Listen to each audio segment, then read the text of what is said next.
Welcome to the AFR Saints channel, where we provide you daily content on your favorite team, the New Orleans Saints. Do us a favor and hit that subscribe button. Be sure to leave your comments below and smash that like button. Who dat? You'll remember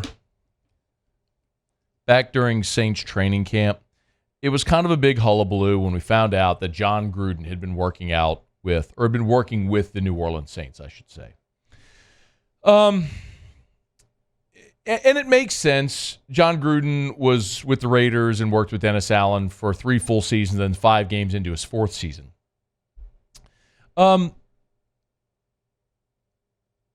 Jeff Duncan shared a story that apparently the New Orleans Saints are considering bringing Jon Gruden back to New Orleans on the offensive staff. A couple of things. He notes that Gruden likely would come on as an assistant coach, not as the offensive coordinator, which leads you to believe they are planning on keeping Pete Carmichael in place. Now, nobody reported that, but it would stand to reason that that's what you're looking at here. Or you could deduce that fairly. And apparently when the Saints went down to Tampa for their game in Week 17, several members of the Saints staff, as he put it, went out with Jon Gruden. They met with Gruden while they were in Tampa. Gruden has a home in Tampa.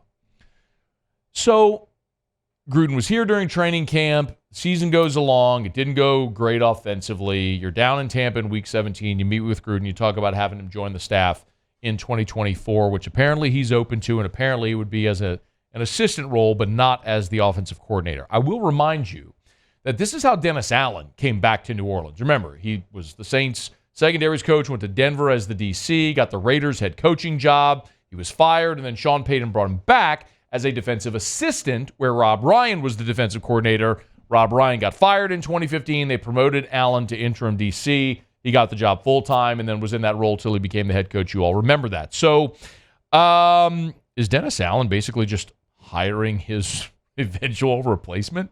If you follow those breadcrumbs, that's where this led once before. So I am conflicted on the Gruden thing, but not necessarily for the reason you might think. I know the emails, with the language in the emails that was offensive and unacceptable and in all of the things. I also believe in second chances, but it's not for me to give. Okay, if the New Orleans Saints vet Jon Gruden and organizationally they determine that it's okay to bring him back and the NFL's okay with it, okay, you take the risk you want to take. Everyone's got skeletons in their closet. Everyone's got bodies that are buried somewhere, and everyone's got baggage. What are you willing to tolerate? What are you willing to shoulder? Mike Tyson is a convicted rapist, but he's kind of beloved now, which is weird, but it's true. So people have done far worse. I'm not into the moral relativity game. I'm just going to say if the Saints are cool with it and the players are cool with it, okay, whatever. I'm trying to focus on this from a football standpoint, which is to say I'm conflicted on this decision, but I understand it because of this. You have invested $100 million guaranteed into Derek Carr, right? You've guaranteed Derek Carr $100 million.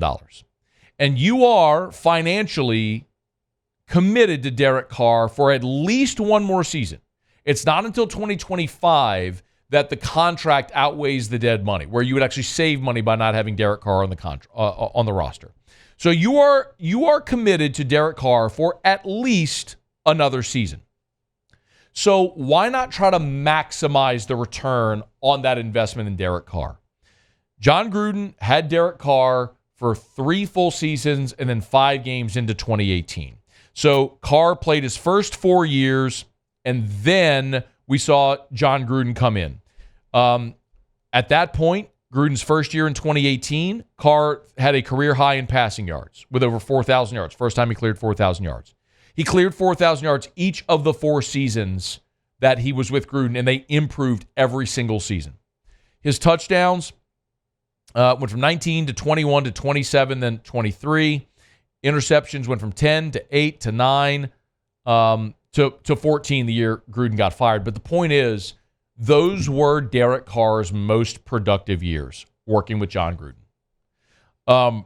So if that helps maximize Derek Carr and maximize return on the investment, I get it. You're probably also going to use draft capital on the offense. Maybe it's an offensive lineman to help protect Derek Carr. Maybe it's a tight end to catch passes, a receiver, whatever it may be. But you're probably going to do whatever you need to this offseason to maximize and give Derek Carr the best opportunity for success, because very clearly this organization is committing to him and to Dennis Allen. So you might as well give them the tools they need to be successful. The conflicting part of it is I don't think they're ever going to achieve anything of great success with Derek Carr and Dennis Allen. So you keep pumping resources into this thing that's not going to work. You are just spinning your wheels and wasting resources. That's the difficult part from where I sit, but it's not my decision to make. But if you are going to be committed to Dennis Allen and Derek Carr, you might as well give them the resources they need to be as successful as they can be, and Jon Gruden would fall in line there. But like we mentioned, in 2015, you brought in Dennis Allen as an assistant. Rob Ryan got fired midway through the season, and you promoted Dennis Allen. It feels like we're looking at the same trajectory. You're going to keep Pete Carmichael around. You know, as soon as things go bumpy at the start of next season, you're going to fire Pete Carmichael, and you're going to promote Jon Gruden to the offensive coordinator, who might end up taking Dennis Allen's job eventually. But we shall see how that all might play out. Jon Gruden, according to Jeff Duncan, very seriously being considered being added to the New Orleans Saints staff for 2024. Hey, thanks so much for watching. Please leave your comments. I love to interact, and be sure to hit the red subscribe button below.